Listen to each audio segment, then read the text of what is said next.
Kung Fu and Capoeira remain two of the most interesting martial arts systems there are in the world. These two martial arts run deep with very different histories, techniques, and styles. However, they are still very much practiced in our time today. And so, in today's video, we will be looking at a comparison between Kung Fu and Capoeira. From their origins to their techniques, styles, and of course, how effective they are in real life, we will be taking you on a very interesting adventure. So make sure to stay strapped in at all times. Without wasting any more of your time, let's jump right into the video. Capoeira. Unlike most martial arts we have today, Capoeira happens to be a relatively young martial art that originated in South America in the 16th century. This mode of combat was developed in Brazil by African slaves to defend themselves against their slave masters. This particular martial art evolved independently in South America, which is why the techniques and styles involved do not seem to be influenced by the already existing martial arts. Now, if you aren't quite familiar with this martial art, you may see it and immediately mistake it for a dance session. However, if you get carried away by its dance-like routines, you just might miss how effective its techniques are in a real fight. But I guess you're wondering why Capoeira is heavily influenced by music and dance. To answer that, we'll have to take a quick trip to the past, back to the 1500s, when a great number of Africans were taken into slavery by the Portuguese. After the Portuguese left Africa with the slaves they had bought, the slave traders took these men to Brazil, where they were then sent out to work on large pieces of sugarcane farms. Slaves as they were, their slave masters treated them abysmally. These slaves lived in the most inhumane conditions and were constantly subjected to hard labor. Unfortunately, given the fact that the slave masters were usually armed with weapons of all sorts, the slaves had no way to fight back and defend themselves. With no better option, they decided to find a way to learn martial arts to increase whatever chance of survival they had left. These slaves then disguised their training to look like they were just harmless native dancers, in order not to alert their masters of what they were really doing. But once the slave masters were out of sight, they'd immediately get back to their intense self-defense techniques. So, if you ever wondered why Capoeira mainly depended on music, acrobatics, dance, and rhythmic fighting style, here is the answer. It was initially a disguise to fool the Portuguese slave masters. Another very interesting thing you may have taken note of is the fact that this martial art requires a lot of movement. Its practitioners would usually form a circle known as a rota as they perform the acrobatics with their hands and feet touching the ground. To achieve this technique, its practitioners are expected to master the most basic capoeira step called ginga. Learning the footwork in capoeira requires a level of dedication, and in unlocking the full potential of this art, it is important to have physical sparring partners. Some of the slaves who were able to master the art were able to escape to other villages where they started communities of their own and taught their fighting skills. Later in the 19th century, after the abolishment of slavery in Brazil, the art was considered illegal. Apparently, the powers that be feared that some of these ex-slaves would cause a lot of chaos with their skills. However, several practitioners who remained dedicated kept the art alive by practicing and refining the art in secret. This continued up until capoeira was accepted again later in the 20th century. We've talked about the origin, history, and style of capoeira. Another very important thing to know about this art is if it's actually effective in real fight situations for self-defense.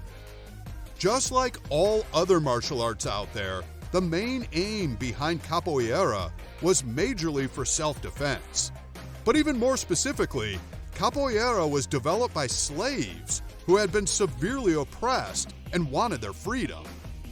Those who have learned and mastered this art are capable of delivering very dangerous acrobatic blows to their opponents and causing severe damage. And to wrap it up, capoeira is indeed a very fast and versatile martial art. Therefore, you automatically have the upper hand in speed in any fight. As for self-defense, the art places a lot of concentration on avoiding all forms of attack. Its constant movements and obscure moves take the place of simply blocking your attacker. With the many unpredictable moves, your opponent and attacker will immediately be left confused and disoriented. And with the techniques you will pull off on your attacker, they just may never go back to their old ways. Kung Fu. Before we get into this, keep in mind that Kung Fu is simply a generic name for a group of ancient Chinese martial art styles. Therefore, if you ever thought Kung Fu to be just one style of martial arts, then you missed it. Kung Fu isn't a fighting style. Instead, it is a generic name for any form of Chinese martial arts. Since we've cleared that out, it is safe to say that Kung Fu may be one of the oldest martial art systems we have today. In fact, this system can be traced way back to about 1,500 years ago. Now, as the years have passed, the styles of Kung Fu have continued to evolve with several new techniques. However, if there is anything Kung Fu is known for, it is its trickery and speed. Some of the very popular styles of Kung Fu include Shaolin Kung Fu, Hung Quan, Tai Chi, and Wing Chun. These Chinese martial arts became mainstream with the influence of several movies from actors such as Donnie Yen, Jackie Chan, Jet Li, and Bruce Lee. These names and many more put some of the best Chinese martial arts on our screens. But apart from what we saw in those movies, is Kung Fu in fact effective when it comes to self-defense? First of all, it may interest you to know that several of these movies were done without stunt doubles, meaning that many of those fights we all watched happened for real. And so to answer the questions, Kung Fu as a martial art is indeed effective for self-defense. This martial art system teaches its practitioners unique techniques to fight, whether in armed or unarmed combat. An interesting fact about this martial art is that many of the techniques used are obtained from imitating animal movements, like snakes, tigers, leopards, cranes, and dragons. However, unless you are taught these techniques correctly and give in to constant training with live opponents, you may not find Kung Fu quite effective. It's safe to say that you now know a thing or two about these two martial arts, from their origins and history to their techniques and styles and effectiveness. Another thing you should take note of is some of the differences between these martial arts and which would be more effective in self-defense. Kung Fu versus Capoeira. One major difference between these two martial arts is how they originated.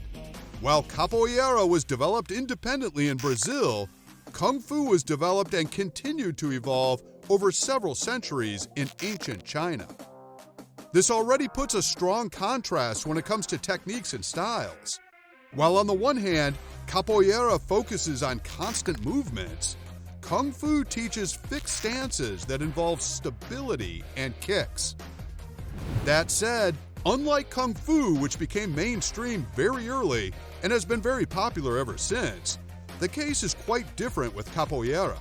However, this doesn't make Capoeira any less of an authentic and effective martial art. In fact, both Capoeira and Kung Fu, in their own rights, are highly effective in real fights. But as many will agree, Capoeira does have a lot more destructive potential compared to Kung Fu, once you are able to master all of the basic skills. And to master these skills, sparring with a physical partner is highly recommended. As you continue to train, you definitely won't get all the techniques right, but with time, all of these techniques will be as easy as wearing a glove. However, the initial hard work and devotion to training are mandatory if you wish to master these arts. That said, Which of these martial arts would you love to learn?